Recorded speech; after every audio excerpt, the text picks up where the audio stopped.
เขาเขาสักครั้งเป็นเขามาเข้าใจแนวทางบริษัทว่าเป็นยังเกิดจังซี่เป็นยังมีวงเงียบเป็นยังตัวสารเป็นกลุ่มขึ้นมาเขาเข้าใจภาพรวมประมาณนี้หลังจากนั้นก็สารลงไปเพราะว่าเรื่องผลประโยชน์ต่างๆนะครับก็ลงมันมันจบแล้วก็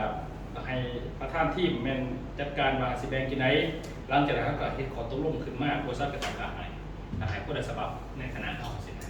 เขาสมัครไปนำใส่ได้เขียนนอกไปนำเลยโอเคมาเบิ่งบัดนี้เขาเข้าใจวัตถุประสงค์แหละปัญหาเข้าใจแต่เก่าของไม่ว่าองค์เทียนมันจะซอยเกตตรงนี้ฉะนั้นขอหลานก็ตามนี้มันที่เกตของมันเองเกตของมันเขาไม่ได้ที่ตบปล่อยออกจากห้องตบเขาเคยเห็นก็ตำขมอโคกตำขมอเท่าอ่ะมีแต่ที่อยู่หัวโคกมันต้องเป็นตีผู้เขาเหยียบโมชั่นระบบผู้เหยียบให้พอเดี๋ยวแต่ห้องนี่ที่ตบเขาแม่ตบเขาอย่างเดียวพวกเราสนใจมันเป็นเกียร์เพื่อจะไปใส่เกมมันเป็นขายได้ตัวอ่อนจะไปใส่อ่อนตัวแก่จะไปใส่แก่คือเบียร์เขาไม่ได้เท่านั้นไม่ต้องไปขึ้นแต่อื่นเลยนะตบเขาตบกับพ่อตอนนี้เนาะโอเคแล้วปัญหามันคือเก่งมากเนี่ยแสดงให้เลยว่ามีการแต่ตั้งที่แบบนี้ที่มาตั้งตัวนี้มี3-4 คนผมไปยังเพิ่มเข้ามา1 2 3 4 5 6เข้าไปนะใส่หลักการไหนหลักการศาสนาพุทธคือเข้าบรรลุแล้วปัญจวัคคีย์องค์พ่อที่บอกอยู่ในวัดเอาไปวัดทุกต้องลงพื้นที่ในวัดดูเนี่ยตัววัดนางออกมันแบบนั้นแหละใส่หลักการเดียวกันแต่บางคนที่เนี่ยต้องเป็นคนอยากสำเร็จกับแบบกับพระพุทธเจ้าเวลาเพิ่นตรัสรู้ด้วยตัวเพิ่นเองแล้วเพิ่นไปหาไปเพิ่นไปตามหาอาจารย์ของเพิ่นที่อยากบรรลุเด็กอยากบรรลุไหนแต่ว่าไปทำหาอาจารย์ไปปั๊บกับอาจารย์แต่ละคนตายไปเลยเราก็เลยกลับขึ้นไปหาไปอีกเพราะว่าก่อนเพิ่นสิบรรลุนี่ว่าเพิ่นบรรลุแล้วปั๊บนี่เพิ่นไปใส่เพิ่นไปนั่งเบิ่งดอกบัวเขาเช่นว่าบัวศิลารีป่ะไปนั่งเบิ่งดอกบัวที่นี่เพิ่นก็บ่อยากสอนแต่ไปเบิ่งดอกบัวก็ได้มาขึ้นเทวดาให้เพิ่นไปสอนก็สักกตัสรู้แล้วบ่มีหยังบัดนี้สิสอนแต่คนมันบ่ได้สิเข้าใจง่ายขนาดเล่าเนี่ยจัก3 ปี 6 ปีจังค่อยเข้าใจเรื่องนี้สิไปบอกปัจจุชนธรรมดาเขาบ่ฟังสิจังได้ว่าจะสิไปบอกแล้วก็คิดด้วยกันเราไปเบิ่งบัวมีสีเหล่าบัวมันสิมีผลน้ำริมน้ำกลางน้ำเปรียบเทียบคนแต่ละคนนี่มันบ่เหมือนกันเข้าเป็นแสงเขาใส่ดอกบัวคัดแสงให้ไปตัวบนน้ำเดี๋ยวจะเข้าไปบัวตัวปิมน้ำนี่ก็บอกบ่เกิน3 เทื่อก็ได้เนี่ยตัวกลางน้ำนี่ก็บอกจัก7 เทื่อ 10 เทื่อพอตัวพื้นน้ำนี่บอกยังคือเก่ากับป้าให้ไปอาหารต่อไปเราก็แบ่งคนเป็น4 กลุ่มวันนี้เราจะไปหาแบบเข้าโบไปหาคนที่ไต่น้ำเข้าไปหาผู้ปิมน้ำฉะนั้นคือหาคนปิมน้ำที่บอกฟังโหลดเข้าใจโหลดได้ทำมาที่ตัสรู้แล้วเป็นไผอาจารย์เราไปหาอาจารย์ในกระตายอาจารย์ในกระตายก็ได้มาคิดดีว่าเมื่อตายเดี๋ยวภาพแบบไปหาภาพหาองค์ที่เคยติดตามเราตอนเราบำเพ็ญลำบากนะจอยพร้อมต่างๆเขาหนีจากเรากลับไปหาคนจะมีประสิทธิภาพบอกว่านังฝังมันเป็นความจริงตามที่เป็นความจริงเขาจะเชื่อขั้นบอกไปแล้วปุ๊บบนความจริงจะได้เขาบอกว่าเชื่อบัดเข้ามาธรรมะเป็นความจริงสื่อสารแบบปุ๊บหาองค์ในฝังปุ๊บบวชแต่บวชเมื่อบวชแบบโคตรตั้งใจอย่าไปอยู่เดียวคือ1อรหันต์ก็ได้เป็นที่มาของ1แต่แต่ว่าแบบพระพุทธเจ้ามีหาองค์ถึงที่ว่าไปน้ำพึ่งหลังจากแล้วหาองค์ไปหากษัตริย์เข้าบนไปหาประชาชนเป็นเด้อประชาชนคือเป็นผู้เติมธุรกิจเหมือนกันเท่านี้คือตัวรับเวลาไปหาคนที่อยากเป็น1 คนส่วนที่เหลือเขาเติมเงินให้เขานี่คือหลักการแต่คันเขาไปคันว่าเติมมันเขาเสียมือซื่อๆจังได๋ก็มือซื่อๆใครจะบอกคันให้เติมซื่อๆเติมแต่หายผลประโยชน์เป็นได้นานเราคือเขาบอกจริงๆเป็นยังหายตอนนั้นพ่อยังไม่รู้ค่าสู้สุขหายเที่ยวเขาจะไปได้นานโอเคไม่ใช่นะไปเที่ยวไม่พอเสียเพื่อเขาเปลี่ยนผู้เลยอันนี้หลักการของผู้ชายเราคือการขึ้น1แต่แนวนี้ก็เรียกว่าพี่นึงสอบหาเป็นตัวรักเท่าเป็นตัวยืนรักเลยหาทานหรือไม่หาไปเรื่อยเป็นคบหาตัวได้เหมาะสมจะเอามาเพราะว่าคันบอกว่าสมเข้าแล้วศิลปะเองเพราะว่าเขาเป็นคนเห็นเปลี่ยนเองเราก็เรียกว่าพระอาจารย์มาสอนเราว่าให้เป็น MC เป็นหมอเบียร์ก้อนแล้วทำจังคอยสอนคงถูกไปคือนี่แหละทุกวันศุกร์นะสินะเฉพาะที่มาเอาทุกวันศุกร์เข้ามาร่วมกันนี่แต่วันเสาร์อาทิตย์เป็นเบียร์ก็ไปตื่นจนเราวันศุกร์ตื่นกันอีกสินะดีวันนี้ดีเนาะในเครื่องแบบ BP Metric จะเป็นแบบนี้ต่อไปจะเป็น BP Execution Metric คือเอาเฉพาะคนอาทิตย์ออกมา มันจะมีได้วันอาทิตย์บริษัทมาเจอกันมันจะมีสัญญาณสำหรับเพื่อนเพื่อให้เข้ามีหาข้อมูลต่อไปหามันจะมีกระบวนการมันจะมีบีมิติกนี่ดิมันจะมีกระบวนการนี่ดิมันจะมีแบบมันจะมีคำว่าเมทริกเลยเนี่ย execution metric มันมี2 อันเลยมันจะแยกเข้าฟังโอเคฉะนั้นก็เรียกว่าตัวนี้การเข้าในการมองเองแต่ว่าเมื่อเขามีคะแนนตัวนี้มากย่างนักยาสมัครเอามาแล้วมันขึ้น2,000เลยนะเขาตัดบทผมยังแต่เวลาเขามีคะแนน100 EP บอจะเอา EP มาแลกกับเอาเลยพี่มาแมนเขาจะตัดเงินส่งระดับ2,000ย้ำได้กระยาบอมีกำหนดระยะเวลาหรือว่าเขามีซีรีส์เอา2 ปัญหาซีรีส์ก็ได้หรือว่าเขามี3,000 EP ตัวเมทิมเลยเนาะดีกว่าซาชิ แต่คุณได้มีสิทธิ์ที่เป็นกรรมการมีสิทธิ์หมด เป็นกรรมการแล้วที่เป็นกรรมการบ่ได้เนาะแมนมันเป็นสิเมื่อเป็นกรรมการสุดม่วงเดียวเขาเขียนเป็น1แล้วเขาเขียนของเขาเองยอดจากเขาเองนะแมนมันแสดงของเขาแต่ถ้า CBFP นี่เขาได้อยู่แล้วเพราะว่า CB เข้ามาจัดได้2สิเซนเตอร์เขาจัดเพิ่มเขาได้อยู่แล้ว CB ฟรีหรือว่าเขาสื่อของมี CB เปล่าสื่อของสินค้ามี CB เปล่าเข้าได้อยู่เลยตัวนี้ส่วน SP มันมีตัวนี้เขาเบิกได้ทุกคนสามารถเก็บเบิกได้แต่ว่า EP นี่ EP เป็นกรรมการที่เขียนเป็น1แต่คอยได้เมื่อนี้เขาเป็นกรรมการแล้วเขาเขียนเป็น1แล้วมันจัดช่องแต่ละเขาก็ได้ที่ต่อเขาไปนะเป็นคนให้ของมันแต่ขั้นคือตัวนี้ไม่ได้คงแก้วบอกเขาจะระบบอะไรคงแก้วแต่ขั้นมาเขาสื่อของแต่ละเขาหน่อยตัวนี้เบิกรถครบย่ำไรเอามาเบิกเขาขึ้น 2,000 บริษัทอย่างอันนี้มีบริษัทใดเขาเฮ็ดอย่างนี้ที่จริงบริษัทก็อยากจ่ายแต่ว่าจ่ายให้มันทุกโคตรจ่ายมันปุ๊บได้เสือปุ๊บพอจะได้เดือนไปเฮ็ดบริษัทใหม่เสือเอาเสือเอาไปใส่บางคนเป็นเฮ็ดตองบางคนเป็นเลยวันนี้ที่จริงไงบริษัทกับเขาคิดไปแล้วเขาจะอยู่เขาจะแสดงว่าจะเฮ็ดธุรกิจเองอะเนี่ยก็ได้เขาคิดให้แล้วเขาจะขายเลยกันมันก็ขายได้แต่ว่าความเสี่ยงมันสูงเลยมันเป็นเท่านั้นเขาก็เลยบ่หายโอเคเนาะก็ได้ว่าหายเก็บตัวนี้ขึ้นมาเอาโอเคตัวนี้แสดงว่าเข้าใจแล้วพยายามเข้าใจเรื่องเสือนี้เนาะเอามาแลกฟรีโอเคเดี๋ยวนี้เป็นยังไงหายแยกทีมเนาะแยกทีมวันนี้พยายามเราไม่แยกทีมแล้วพยายามขาย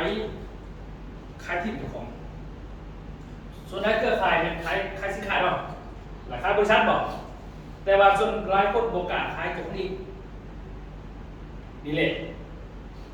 มันจังโตก็ได้เพราะว่าลูกทีมมันสามารถแบบไปเห็นทีมอื่นได้ฉะนั้นเขาต้องขายทีมมาเองแบบทีมมันเองจะมาอยู่ในทีมแต่ยังไม่เข้าใจไอ้2 เซนเตอร์บริษัทเขาบอกไปแล้วสินค้าบอกแล้วสุดท้ายบอกแล้วเป็นยังต้องอยู่กับกลุ่มของเกี่ยวกับทรัพย์เนี่ยว่ามันจะมีผู้ถ่ายสอนเป็นเกี่ยวกับทรัพย์มีแนวใดแต่สิซอยจากจังใดยังไม่ต้องมีการขายที่อื่นเขาก็มีวิธีของเขาแต่ของเขานี่เขาลงเบียดจะไปเบิ้งได้ออนไลน์อะไรเลยมันต้องมีแบบเป็นยังเขาจะอยู่ในห้องคือหลักการเขาสอนมันต้องสามารถบรรยายกับคนของนำลงไปตัวนี้แสดงว่าเขาเกิดว่าที่เขาเป็นแบรนด์นั่นแหละแบรนด์เขาก็ต้องเห็นให้มันโดดเด่นเห็นให้มันโด่งดังเห็นให้มันดึงดูดเพราะขั้นโด่งดังไม่ใช่ดูดเด่นมันฉะนั้นการใส่ออนไลน์ออฟไลน์สำคัญคือเขาออฟไลน์เขาลงในถูกต้องแล้วมันลงออนไลน์นะออนไลน์เปิดเพจต้องกระไรดีซียังกระไรแต่เพราะว่าลงไปมันก็ไม่แชร์อยู่เลยเขาเห็นตลอดอันนี้ดีเขาเช็คยังไงเราเปิดเพจก็ได้เพจที่ยังคือเขาตั้งที่เขาเข้าไปแล้วเนาะ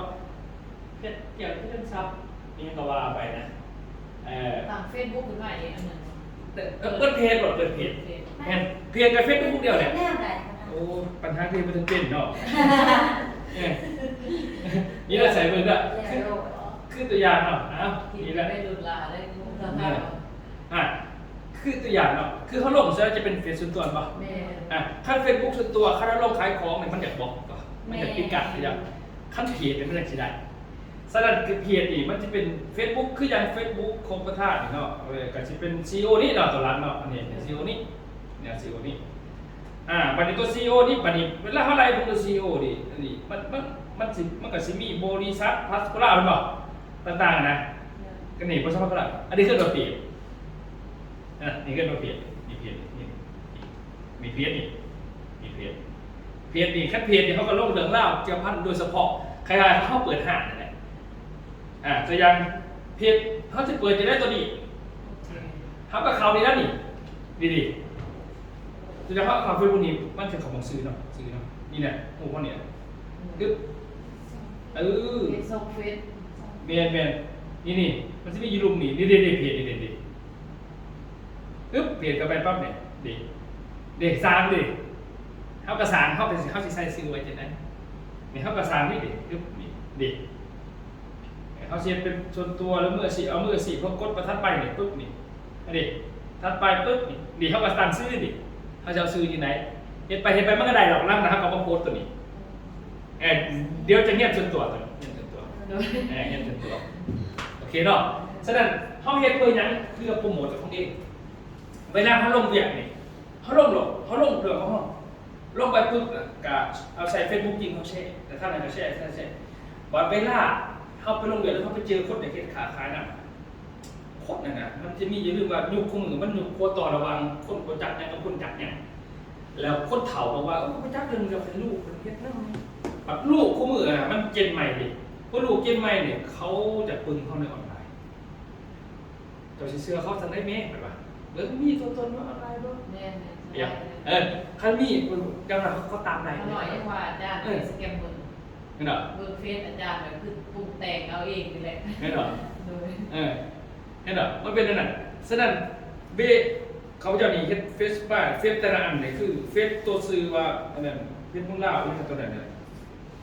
โอ้ตั้งแต่ปี2012 เพื่อนประหารเต็มหมด เต็มแล้วก็ลบออกเต็มแล้วลบออก มันหักได้ แม่นเต็มแล้วลบออกเป็นนั่นคือไลฟ์เฟซเนาะประมาณนั้นไลฟ์เฟซตะกี้ครับมันเต็มพอมันเต็มปุ๊บแล้วก็ตะกี้เฮ็ดเพจบ่เป็นแบบเขาถามเลยบัดนี้ข้อเฮ็ดไปทางปุ๊บเฟซตัวนั้นถือบล็อกแล้วเปิดไหมบัดปีหนึงผ่านมาลองไปเข้าไปเบิ่งอีกไปเก็บกลับมาคืนตัวเก่ากันน่ะเข้าใจป่ะจะสั่นน่ะก็ได้มันตัวเก่าตัวนี้เปิดไว้ มันเด้งขึ้นมา ให้แบบเขาเช็คว่าเฟซตัวนี้ต่างๆนี่มันเช็คว่าแต่ละมือนี่จะเซหนึ่งรอบเก่าทั้งหมดเลยจะพวกคอยลงใหม่เฉพาะซีโอนี่เท่านั้นเองตัวอื่นนี่มันจะเป็นรอบเก่าตัวอยังคือเฟซตัวนี้นะนี่เฟซนี่เฟซทุ่งใช้พิซซ่าเป็นรอบซีโอนี่ตัวนี้นะเนี่ยตัวนี้มันจะเป็นเฟซเก่าแต่ก่อนนี่มันหล่นอันนี้ลบออกนั่งลบออกด้วยสัมผัสเพราะว่าคนบางคนมันแบบว่ามันสมัยตะกี้มันทำไงดิแต่สมัยนี้บอกคนมายังไงนี่เนี่ยมีขึ้นสิอาศัยแชร์อย่างเดียวนี่แต่ละมือในแชร์นี่วันนี้ต้องไปดูใบนี่เก่าปีก่อนนี่ล่ะเก่าปีก่อน10 ปีก่อนนี่อันนี้หมายว่าชุดนี้มันจะเป็นเมื่ออดีตตัวเก่า เดท แม่น อัปเกรดอดีต แม่นบัดอัพมาเบิ่งบ่ได้เอาหูเอาไว้คือสินะกลับไปนึงคนเขาเชื่อมันเฮาเวลาเราเฮ็ดธุรกิจเขาเชื่อไหนยิงเฟซเก่าเท่าไหร่ยิงบ่ในเฟซมันก็แบบจะบ่มีเรื่องดีสังเกตมั้ยบ่มีเรื่องดีมีแต่ผู้ใหญ่เข้าไปแล้วเวลาเขาเห็นแล้วเขาเชื่อไปลบน้ำไผเขาเฟซบุ๊กเนี่ยบ่แม่นหรอกเขาอยากจักว่าเขาเป็นไงเขาไปเบิ่งนะไปเข้าถึงก็ง่าย ลงกับพวกงานก็ง่ายเกิดเราเข้าสารเท่าเนี่ยให้มันดูให้มันเหมาะสมกับตัวนี้ แล้วก็เฟซครับยอดรับขึ้นหูจะนาน10 ปี10 กว่าปีเขาเห็นเท่าสูงไปแล้วนะมันว่าเขาบอกของค่าใจในสถานะแต่ถ้าเราแต่เราเรือไม่ไม่อยากเอาเบียดอะไรเพียรไม่อยากตามเพียรเนี่ยเบียดเขานี่มันจะวัดกับว่าลูกร้านเขามาเนี่ยเขาอยากเห็นเขียนจริงพวกเฮ้ยจะเนี่ยนะเวลาเขาใส่กับคลิปไปแล้วเขาบอกซื้อบัตรก็ได้แต่ว่าดูเมืองนี้เขาบอกซื้อไปยังคือบอกซื้อบัตรเพราะว่าบางที่คู่แข่ง แม่ เดี๋ยว ไอ้พวกเขาไปจับไว้เนี่ยเอาลงบ่บอกเนี่ย คู่แข่งนี่บอกคือ เอาลงไปจากสงสัยน่ะ คือใส่บาทมากันคือเวลาเราจะไปเหนือเนี่ยว่าท่านนี่จะบ่ใส่เมืองสำหรับเป็นอย่างข้าพเจ้าว่าลบคู่แข่งเขาต้องลบคู่แข่งนั่นคู่แข่งบริษัทด้วยกันนี่คู่แข่งบริษัทอื่นนี่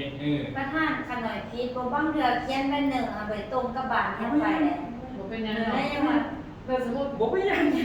สมมุติว่าเขียนอยู่สุรวัตรนะเอาไปลงมาเลย เอาไปยังบริษัทก็บริษัทแต่ละนั้นใช่ แบ ป่ะ บพีด บริษัทวัตถุประสงค์ของบริษัทก็คือเดี๋ยวมันมี2 ส่วนมันมีบัญชีกับประธานนะประธานต้องการเนี่ยต้องการอวดเท่าไหร่ให้กับคนอื่นเท่านั้นเองเขาเก่งในส่วนพวกเขาได้ดีเด้คนอื่นบางคนมันนำฐานที่ช้าเด็กก็มีบัตรเนี่ยตัวที่2หันบัญชีเขาประหยัดบัตรนะพ่อเขาจัดว่าเวลาเขาสรุปเบียมันตรงกับถึงหมดแค่นี้เองเขาไม่สนใจนะพ่อเขาไม่รู้เข้าใจป่ะแต่ว่ามันมีเรื่องเติมมาให้ แต่เขา ซื้อ สิสั่งเนาะไปเอาคนไก่เขามา เอาลูก สั่งไก่แล้วเนาะ ยามัน โอเคเนาะตอนนี้พยายามลิงก์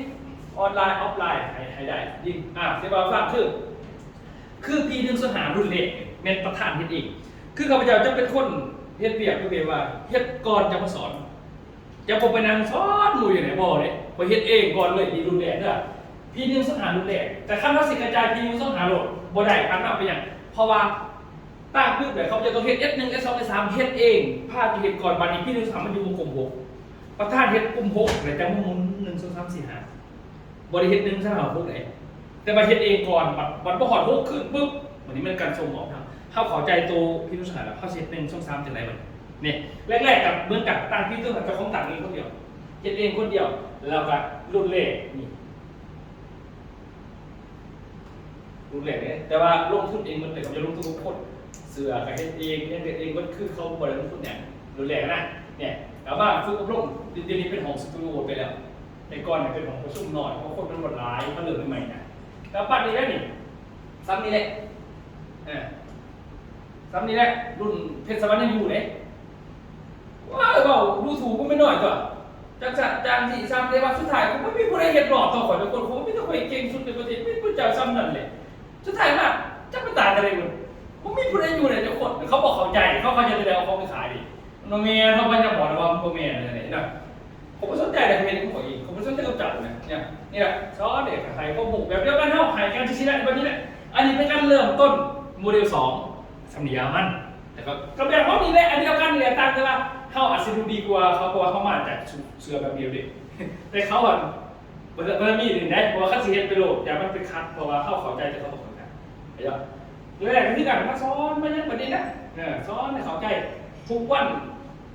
นี่ทุกวันเสาร์นี่ต้องเจอกันแบบนี้วันอื่นต้องเรียกคือกันเสียคือเขาเดี๋ยววันศุกร์เนี่ยทุกกันมันก็มีขั้นตอนของมันไปพัฒนาเข้าใจไปคือกันรุนแรงเหมือนกันอะไรยับขึ้นไปแบบนี้แหละต่อมาล่าสุดแต่ว่าสูตรเป็นเกมมันเป็นบริษัทเห็ดมันจะมือทีมเลยถ้าบริษัทแสดงว่าปั่นบริหารเลยถูกไหมนะบริษัทนะเนี่ยตัดออกว่าไหมตอนนี้นี่เป็นตอนเฮียนในสตีเฮียนก่อนตอนนี้พวกสตีไปอยู่ไทยไปทำงานไทยพอเพิ่นในเฮ็ดที่มูอยู่เลยแต่ว่าเพิ่นไปเฮียนก่อนแล้วไปอยู่ไทยอีกปีนึงเช่นกลับมาแต่ว่าบ่ได้เสือเขาจนกว่ากลับมาเฮ็ดใหม่จะได้เสือสินะเฮียนก่อนเล่นไปนะนี่เล่มแรกก็ได้นี่บ่อยมือเดียวก็ได้เด้อนี่อันนี้ก็มือนึงตอนนี้ก็อีกคนละมือก็ได้นี่คนละอันนั้นอาทิตย์กันนะตัดสูแล้วก็คนละอาทิตย์กันไปคนละอ่านกันแต่ว่าอยู่ในห้องเดียวนี่แบบนี้เพราะว่าธุรกิจเนี่ยก็จะแบบปัญหามันบริยุทธ์ที่กลยุทธ์หลายคนถามว่าจะมีกลยุทธ์ยังซ้อนกับเขาสอนไหมคันไมเซ็ตของท่านตกคือเขาต้องเอาความคิดตรงกันก่อนเองขั้นต้องคิดตรงกันก็ได้ธุรกิจฉะนั้นเขาต้องมาบอกให้ตรงกันว่าสิ่งใดที่ใด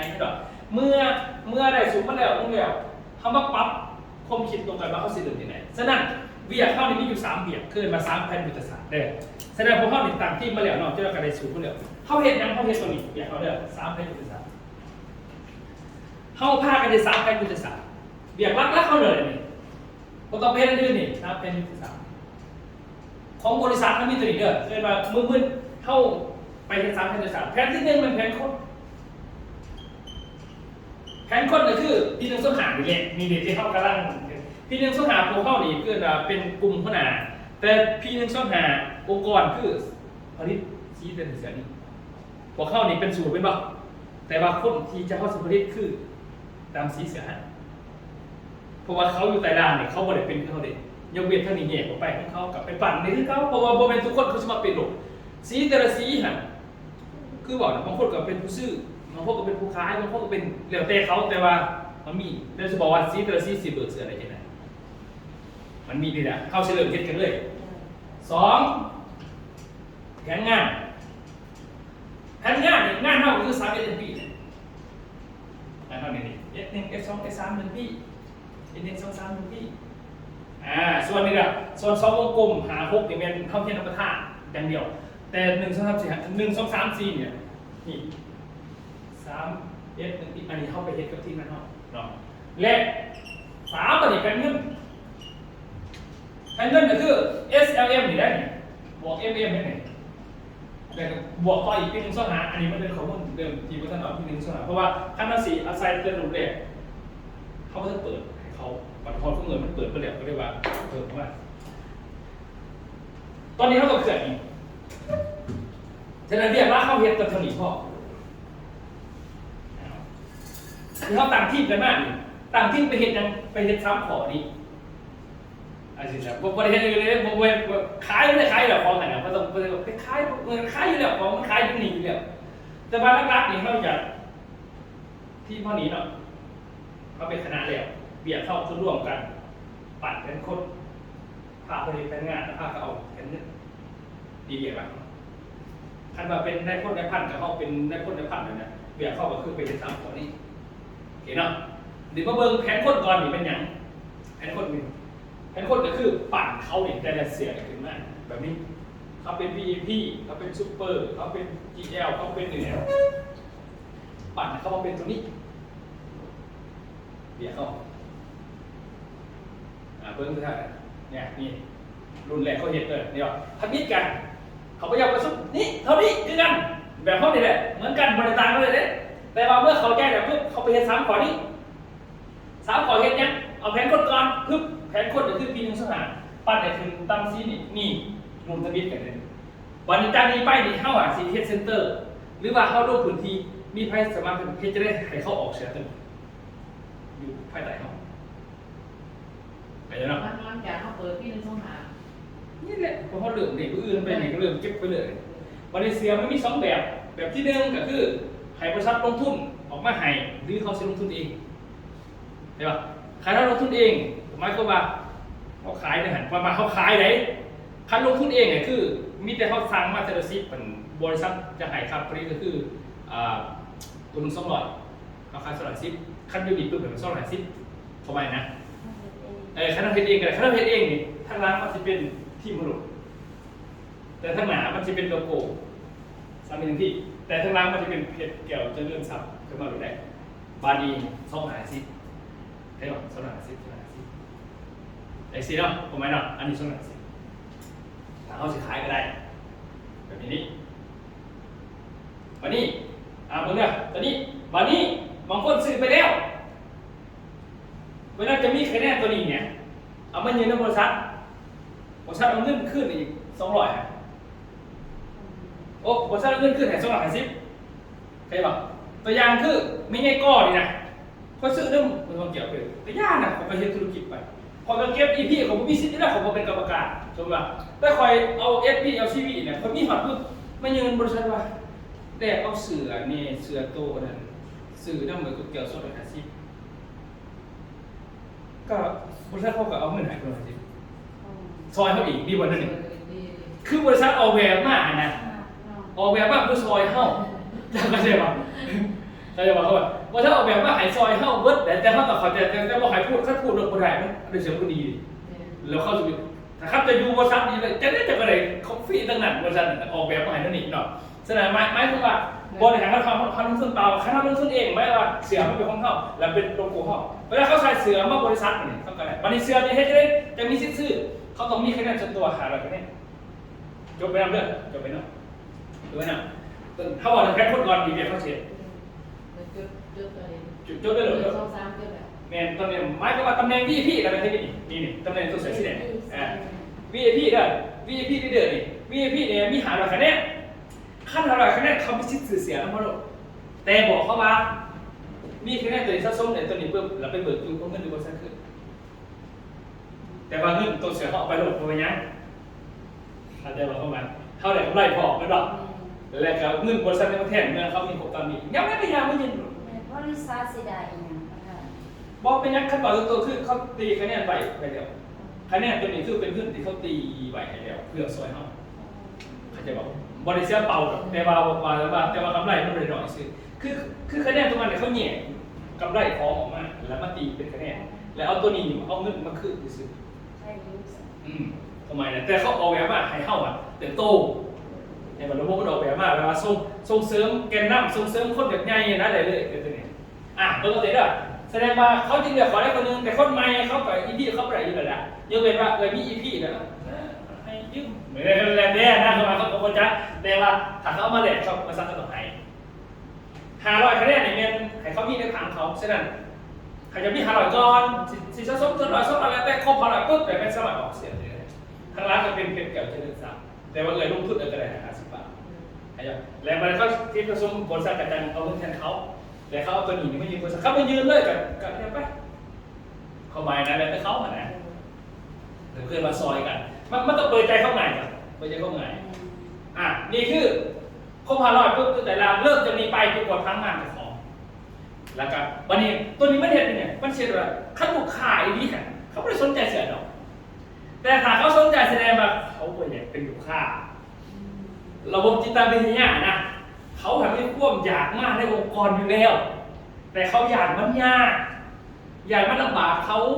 อยากได้ไปนั่นไปนี่อยากได้เสียเงินได้อยากเขาเอาเงินบอกเงินหน่อยทุบไปต่อให้เสียเงินได้นะเขาอยากมันก็เลยมีพวกมูลตีไม่ได้มีเห็นบอกปีนี้เขาเห็นเพื่ออย่างเพื่อให้เขาหลีหลากมาไงมาฟังมึงเอ้าสามารถซื้อของ610ที่10 บาทนี่610 บาทนี่กับไปมวนน้ำเดือดเลยมวนกับอีลีตัวนี้มันไปได้ไม่เดือดเนี่ยเกินว่ามันเป็นตัวซอยกันหนึ่งเซอร์กันหนึ่งเกินว่าจิตวิญญาณมันหลากไปโอเคในตำแหน่งที่หนึ่งเนาะตำแหน่งที่หนึ่งเคยไปวิพี่วันนี้ถามว่ากูเก่าอีกแล้ววันนี้แต่เคยว่าซุปเปอร์เทนนี่ไม่เป็นสีบัวเทนนี่รุ่นแรกเป็นอันนี้แต่ไปยังจะเปลี่ยนสีโครงงานก็ไม่เสื่อมให้เขาพวกมีสีไหนเขาก็เลยเปลี่ยนตัวนี้เด้อตัวนี้นี่แม่นพันคะแนนรหัสตัวเก่าเลยแหละรหัสตัวเก่าอะไรเด้อโอ้ยเฉพาะมันหอมหุยเอาตัวเปิดให้สั่นเบิ้งเดี๋ยวว่ารู้ใจจริงๆอยู่หรอวะนั่นแหละขอบใจหลายสมาลำบากนั่นเทวาเนาะโอเคตัวนี้มาก่อนเมื่อกี้เนี่ย500เป็นป่ะวันนี้รหัสของเขาเนี่ยเพิ่มเข้าไปอีก500นะผมมันไปซื้อไม่ได้ครบพันมานี่ขั้นครบพันเนี่ยปั๊บเขาก็สามารถที่จะซื้อเฉลี่ยอีก250นะขั้นนี้ตัวนี้มันกระเด้งคือเราบอกว่ายังไงนะแบบเดียวกันใช่ป่ะตำแหน่งรหัสตัวนี้มันจะขึ้นตำแหน่งเขาว่าเขาเป็นซูเปอร์แน่นอนเขาก็ต้องซื้อผ่านบริษัทซื้อผ่านเขาลงทุนเองเขาเอา2ตัวนี้ก่อนพี่ซูเปอร์นี่ก่อนนี่ว่าทำไมนะตัวอื่นเนี่ยขึ้นไปตามนั้นมันสีย่ำขึ้นไปเองมันก็หมุนไปหมุนมาเขามันเขาสั่งที่จะนั้นก็มีคนใส่เสื้อเขาอยู่แล้วเขากระสีใส่หายเป็นทั้งร้านหรือเป็นเกี่ยวกับสัมสินะเห็นเป็นเหลืองไปดาวกระสีโลโก้ซ้ำนิดนึงพี่ตรงนี้แต่กระสีใส่ตำแหน่งนี้แบบนี้มันจะมีตำแหน่งตัวนี้ให้แต่เกี่ยวกับขั้นเสือซูเปอร์วิทยาเสือบริษัทลงทุนถ้าบริษัทลงทุนเนี่ยเขาจะมาใส่ซื้อที่เขาจะใส่ซื้อตำแหน่งเลยเบิ่งเสือจะโดดแต่ขั้นว่าพันมาเขาไม่ต้องบอกให้เจ้าของที่ลงทุนไหนเพราะว่าคล้องสกองนี่เขาไม่เข้าใจเขาลงทุนตึกๆจับผลประจันเราเสือไปเจ็บไปเรื่อยสินะมันเป็นองค์กรเพราะว่าบริษัทที่มันจะเปิดปี1 2หายใส่มีแต่บริษัทเองแต่บริษัทไหนเขาเห็นอันนี้คือแบบถ่ายเขาเห็นแต่ถ่ายเขามีคนไหนเป็นนั่นเรื่องของมันเอาภาษีเฮ็ดให้วันนี้ว่าเครื่องเราส่งเสริมให้กลุ่มเขาใหญ่เวลาเขาเนี่ยที่คือกันเลยอันเดียวกันเลยเนี่ยเขาก็ใช้บล็อกเดียวกันหมดเลยนะแต่ว่าต่างคนต่างเกิดมันถามว่ามันมีสายเพราะเขาเดินแค่10ได้ป่ะนี่มันเป็น10จริงได้ป่ะนี่แล้วเขาบอกในมานั่งขาเขาอีกว่านั่งก็พื้นอยากจะเข้าไปซอยสิอยากจะเขาแก้ไปซอยแล้วไปซอยแล้วมึงได้ค่าวิชาการเนาะโอ้ยเองไปอยู่แล้วไม่ไรโยมเสียส่วนนี้บ้างนี่เด็กบ้างส่วนนี้แสดงว่าตัวนี้เขาจะได้ว่าพันคะแนนมันเสร็จตัวนี้เป็นคะแนนเหมือนซุปเปอร์ได้พันคะแนนมาต่อมาบาทนี่ตัวนี้มาต่อมาตำแหน่ง GL คือตำแหน่งกรุ๊ปลีดเดอร์ตำแหน่งหัวหน้ากลุ่มตัวนี้แมนเนี่ยนักเนี่ยสายหนึ่งเป็นซุปเปอร์เสือสีบัวหัวหนึ่งซุปเปอร์เสือเขานี่มีพันคะแนนนะครับเท่านี้ก็สามารถซื้อเสือได้แต่ตำแหน่งมันก็ขึ้นอะไรตามนี้แล้ววันนี้แบบแรกก็เสือขึ้นกับเหมือนกัน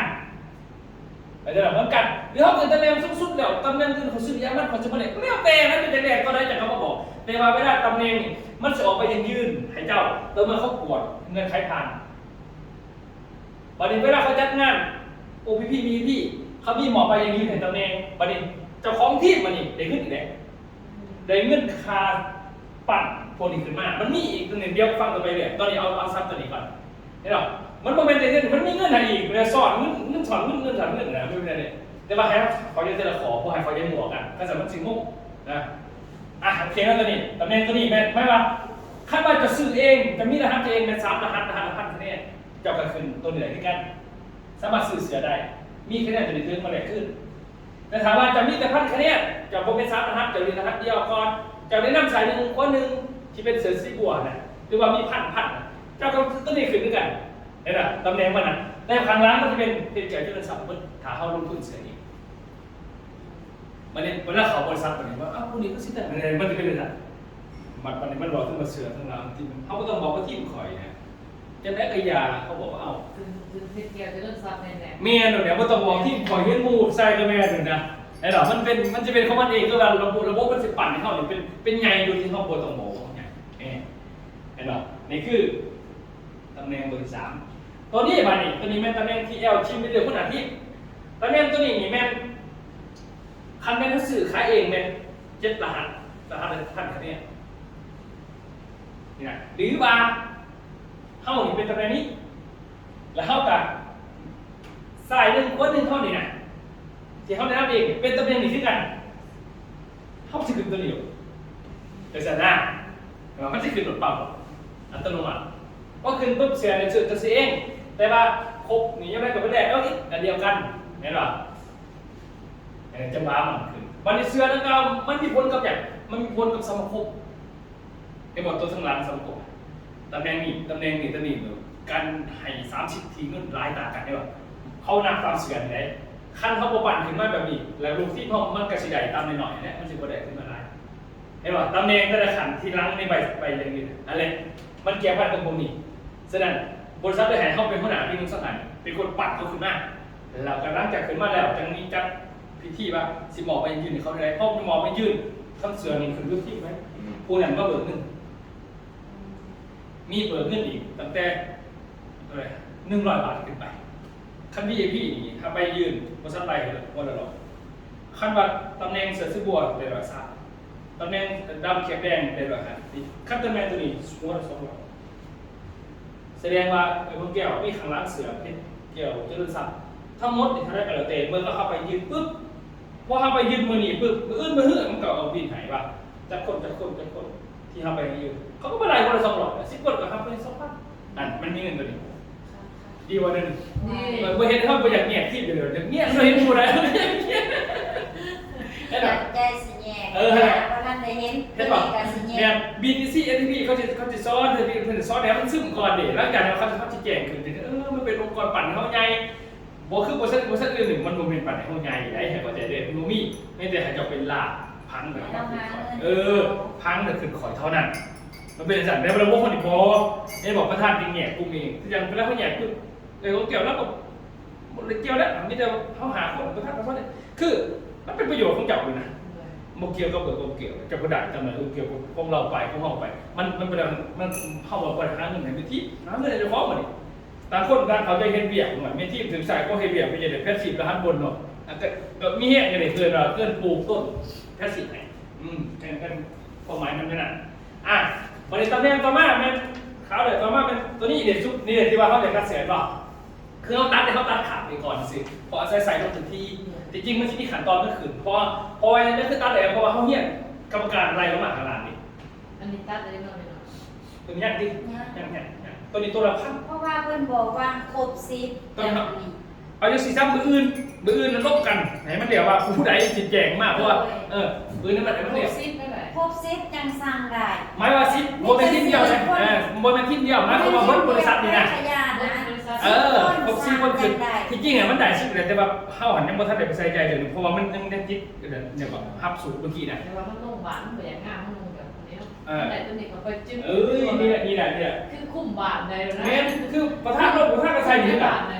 ทุกคนลงภาษาหนีว่าเด็กเวลาลงเป็นตัวติมันลักษณะว่าเขาลงไหนมันเป็นเนี่ยคือสเต็ปหน้าเขาเห็นออกแบบมากเลยนี่ยังเมืองคือเล็กหน่อยอยู่ไปเดี๋ยวมือลบกันมันจบเลยโอเคว่าตัวนี้เหมือนกันครับตัวนี้ทางร้านมันจะเป็นสื่อที่ห้องสื่อที่มาเลยเนาะตัวนี้นี่แม่งเงื่อนไขตัวนี้ก็คือให้ได้สิทธิ์ตำแหน่งตัวนี้ได้หมายความว่าถ้าเป็นรหัสเขาจะเองซื้อเองเป็น15 รหัสก็เป็น15,000คะแนนแต่กล้องได้หรือว่าเขาเป็นตำแหน่งตัวนี้แล้วก็คนทำมาสายในคนเป็นหนีน้ำกันสามารถขึ้นได้ไหมตอนนั้นเดี๋ยวเอาคนมาแทนไปซื้อก็ได้ตัวนี้ รัฐเองนี่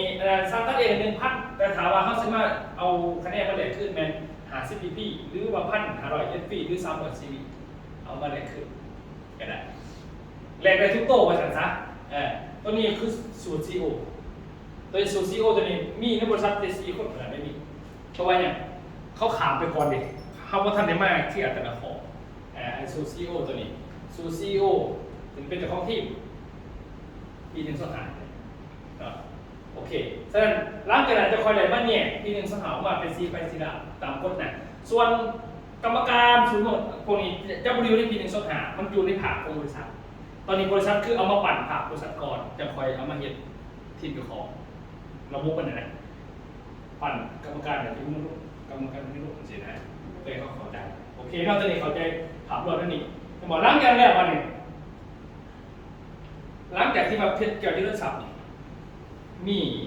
เสือตระซีอะไรแล้วใช่ไหมก็จะมีการประชุมสปอร์ตที่โดยทีมประธานบริหารเขาจะประชุมประชุมเทศไทยเนี่ยได้แสดงว่าเขาฝันในแต่ละกลุ่มนะบอกเอาทีมอื่นมาปนได้หอยมีแต่ทีมเขาเนี่ยถ้ามีกระเดื่องอย่างนี้เนี่ยเด็กๆเอาตัวมีแต่ก่อนเราไปสั่งเถอะนะแค่นั้นเนี่ยเอามารวมไม่ใช่ลายหลังจากที่ว่าถ้ามีแต่ประชุมแต่4 5 คน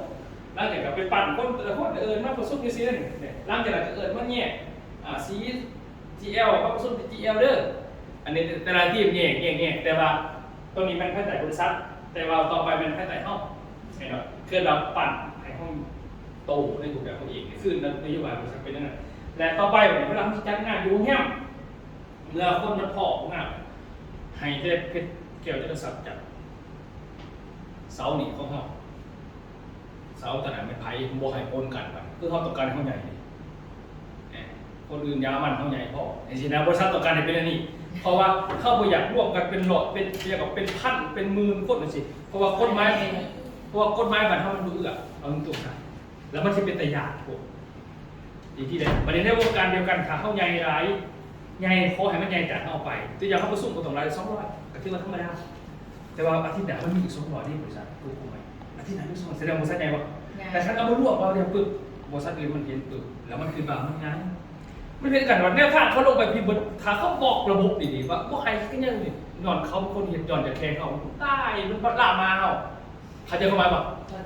เขาคิดไปเมื่อไหร่คือเอาไปเที่ยวเมื่อกันนี่ไปเราเนี่ย3 บาทตอนหน้าไปนี่เขาสุขเห็นแล้วคืออีสานใต้แต่เขายืนว่าเมื่อกี้แต่เขาแจงอีสานใต้บอกจริงๆอ่ะบริษัทบริษัทรวมบริษัทจีนนี่คือมีเขาฟังกันมันเหมือนเราซื้อหมอกไปพวกเขานี่คิดมากครบ2 รถตู้ไปบอกเอาทีมอื่นไปทีมอื่นกับของเขาเป็นยังคือบรวมกันบ่อยากให้คู่แข่งเห็นให้คู่แข่งมันเห็นว่าทำอะไรเลยคู่เห็นก็ได้คำมันพูดแล้วไม่ได้คือมันเสี่ยงบูว่ามันสิบเจ็ดมันเป็นตามระเบียบอะไรมันบูมันไปบอกอย่างบางอย่างไม่ไปพิษบาดพิษเมื่อก็เป็นตัวเขาตัวปันเท่าไปเจอลักษณะเหมือนกันเท่าตั้งใจยืดแต่เขาไปเห็นผิดไปก่อนยังไงได้คนอ่ะเขาก็เลยเก็บไว้เลยบอกเสียทำโตคืออีสานไต่ถ้าจะไปเนี่ยจะยังพอเขาเก็บมาบอก3 คนเนาะเฮ้ยไปบอกเขาเป็นไงไต่สาวดีงามหรือว่า30ก็แล้วแต่3 ตู้ก็แล้วแต่ถ้าไป3 ตู้ผู้ประธานไปตู้หนึ่งเดี๋ยวนี้ไปอีกคณะบริหารก็ไปนำไปทางผลเขาเอาหน้าคือป่ายไห้เอาหน้าเย็บจนลูกค้าไปถ่ายบริษัทลงทุนเนี่ยมันโมเมนต์ที่จ่ายทำมีแต่ที่ที่ที่1เนี่ยสูบมันนานเลยเสลียซิปว่าซิปนี่คือกลุ่มเพชรซับบารมีนี่เขาจิจัดคือชั้นต่างกันเป็นเขาอยู่2 ตัวพวกสร้างเนี่ยไม่เสนอบริษัทเนาะจะไปเลยโอ้มันเก็บไปอยู่แล้วเก็บไปแล้วเป็นแล้วแต่เขาจะเอา20 หรือ 30เดือนเท่าเขาบอกว่าครบเลยเนาะจริงๆอ่ะต้องเขาสื่อของเหมือนบริษัทเขาเก็บสื่อไปเลยมิแต่เขาบอกว่าเก็บไว้ว่าเป็นเบื้องในภาษีแม่ที่ครบเลยไปเมื่อไหร่เขาบอกไปเมื่อนี้เขาก็ติดต่อที่ภาคใต้เร็วตอนนี้บริษัทจะเห็นตามเขาใครจะว่าผ่านมาคือบริษัทนี่คือสอนคนเดียวกันเอาไงซะบริษัทใดเขาเป็นเสนอบริษัทภาคเอกชนแต่พวกเขามันเห็นต่างเห็นตัวแต่ว่าให้เขานี่เป็นแกนนำหรือบริษัทวิทยาศาสตร์พอร์ตอะไรเนี่ยหน่อยลายยามันโตคือบริษัทบริเอาหนาพ่อแล้วมันได้เราดิแม่เขาอยากให้เขาหนาเข้าวันนี้ไงเกิดเราจะไม่อยู่รุ่นหลังเขาเนี่ยต้องการเป็นนักเรียนใช่ป่ะนี่คือพี่นึกสถานมันจะเป็นจังสี่คือจัดเนี่ยมันจะเป็นจังสี่เฉพาะห้องออกหนาเลยมันจะเป็นแต่ว่าพิธีกรรมบริษัทเห็นต้นไม้บริษัทเห็นมัน วัดเต็มเลย วันนี้ไม่ได้ไปเที่ยวออกนาเท่าหรอแล้วเอาป่ายคุณเท่าหรอเที่ยวจะซับหรอเนี่ยขึ้นนาไปปึ๊บเนี่ยก็ถามว่าไปนั่งคนจะซื้อเนาะคนอื่นจะบริหารเปล่าได้ขั้นขึ้นนาบริษัทแต่ก็เอาแต่เข้าไปมันจะเป็นเหมือนกันก็ว่าแล้วคนของคนเจ้าเรื่องวันนี้มันไม่ได้เนี่ยอยากเป็นอะไรเฮ็ดขึ้นเราเด้ออันนี้นะครับเฮ็ดขึ้นเราเด้ออ้าวแต่เห็นประธานไม่ได้นาที่ไปนั่งซื้อไม่อยากรับประธานรู้ไปมันไป บ้านใหญ่เลย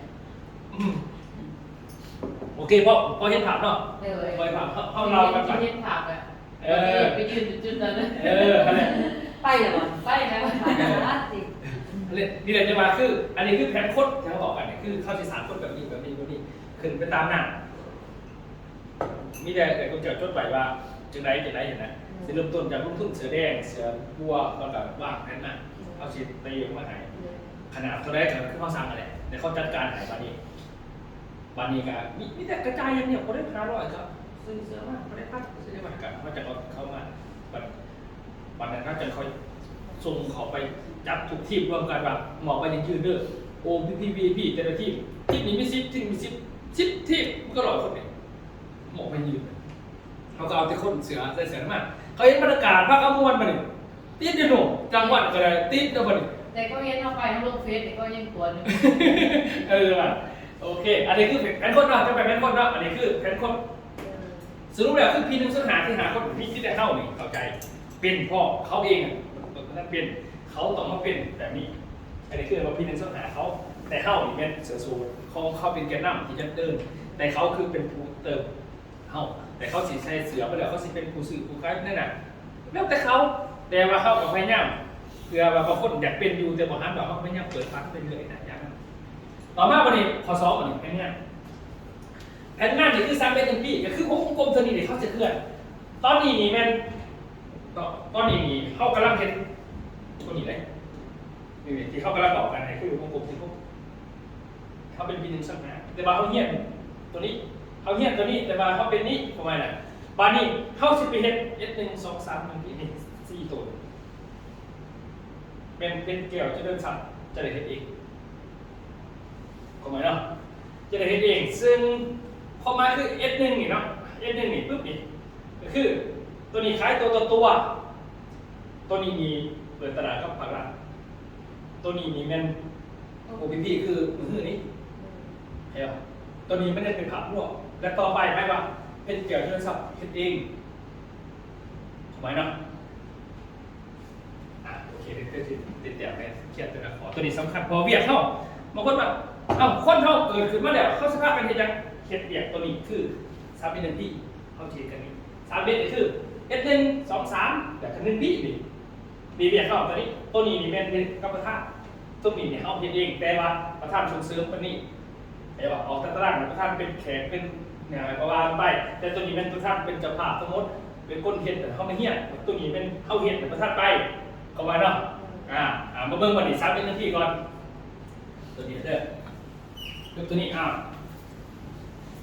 S1 นี่มันมี PS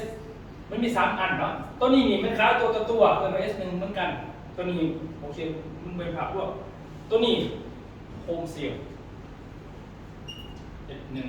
แบบ PS นี่ตัวเนาะตัว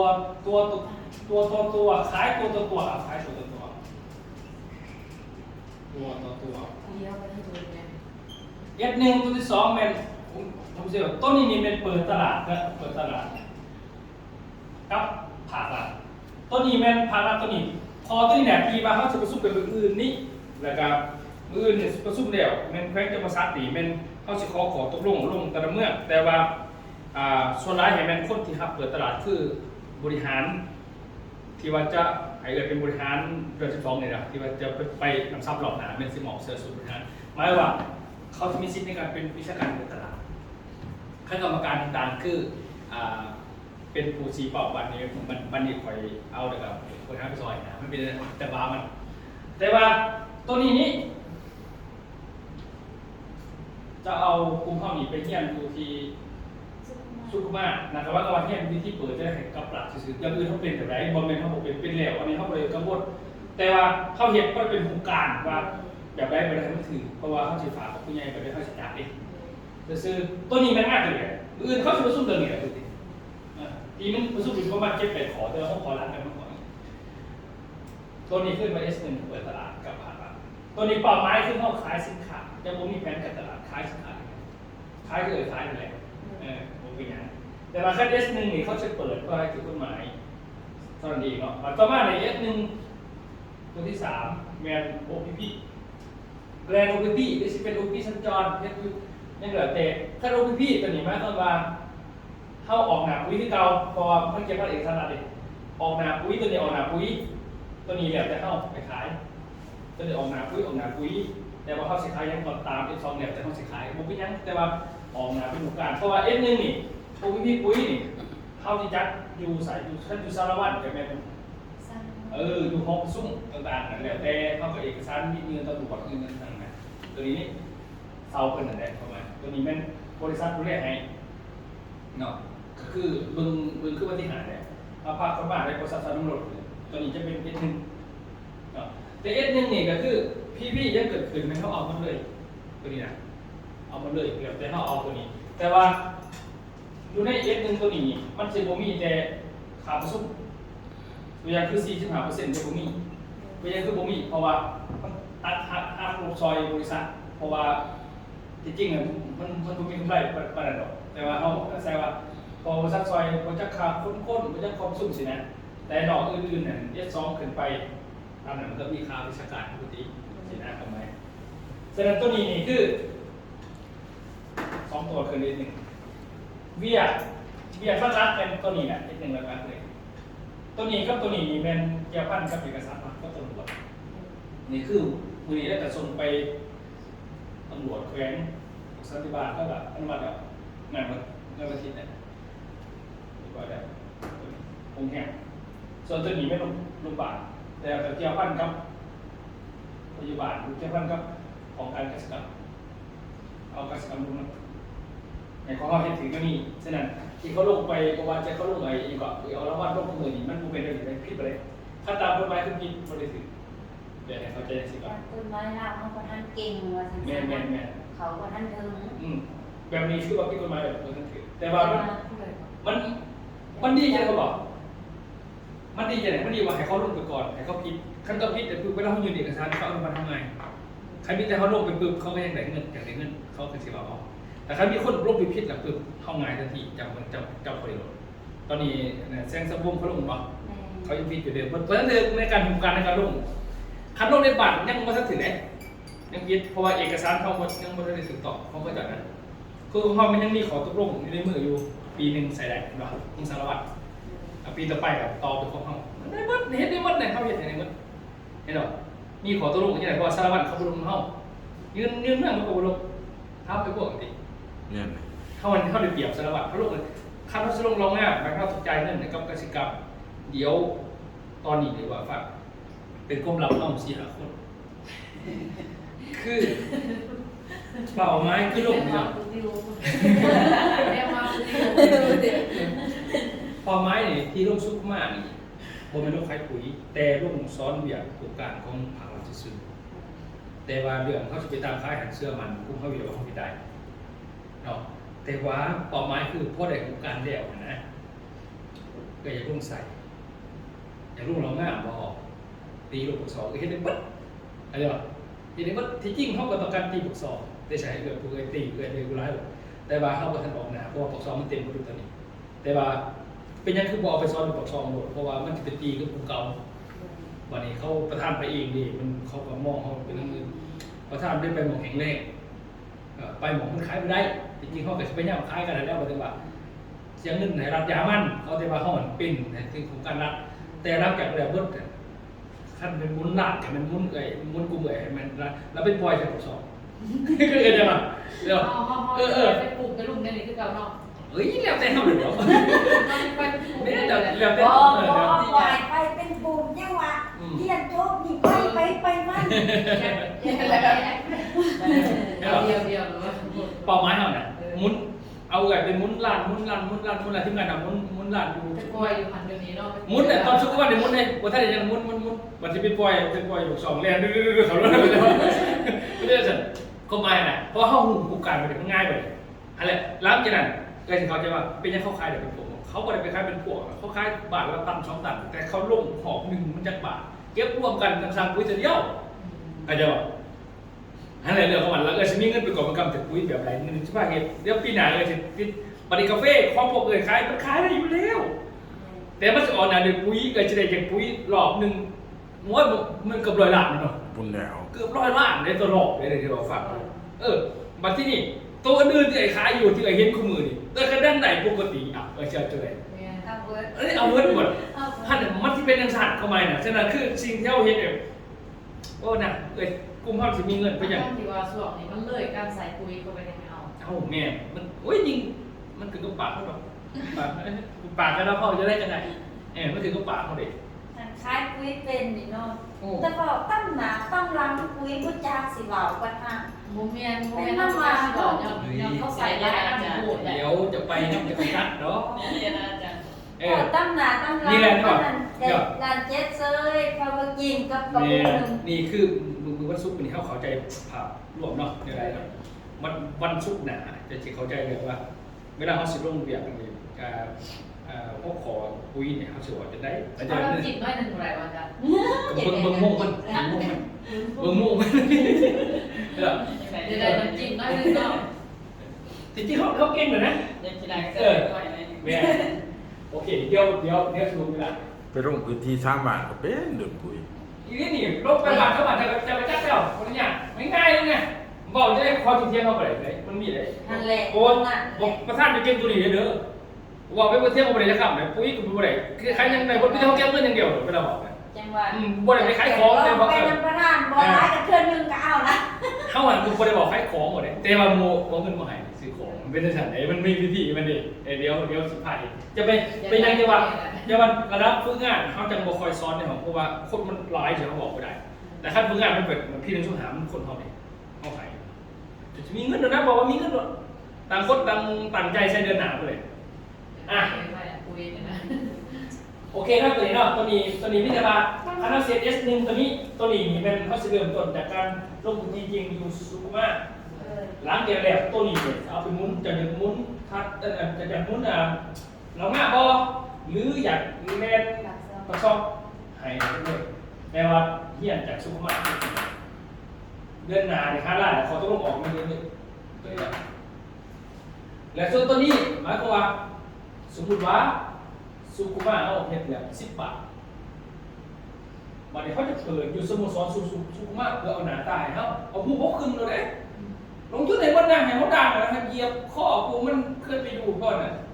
เห็ดก็ถือโหลดเจ้าหน้าที่มันนางกสิกรรมมันนางมันหลุดน่ะ เคยไปอยู่ที่ไหนเนี่ย อะไร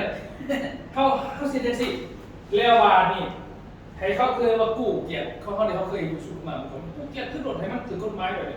แล้วก็เอาพยาบาลแต่ละบาทเลยที่เขาลงเนี่ยคนต่อมา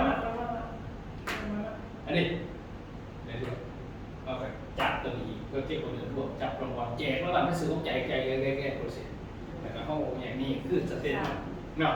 อันนี้คือขั้นตอนเขาเสียไม่บักส่วนเปิดนี่แทนที่กฎหมายบัตรเขาตามแล้วกันบัตรกล้าว่าเขาจะสื่อคุยไปร่วมได้แสงเอาไปจับตัวนี้ไปอีกรอบนึงอยู่สุขมาแล้วก็เป็นของเขาเลยหลังจากเขาขอใจตัวนี้ก็ไม่แต่ก๊อปปี้จากสุขมาไปว่ามุ่ง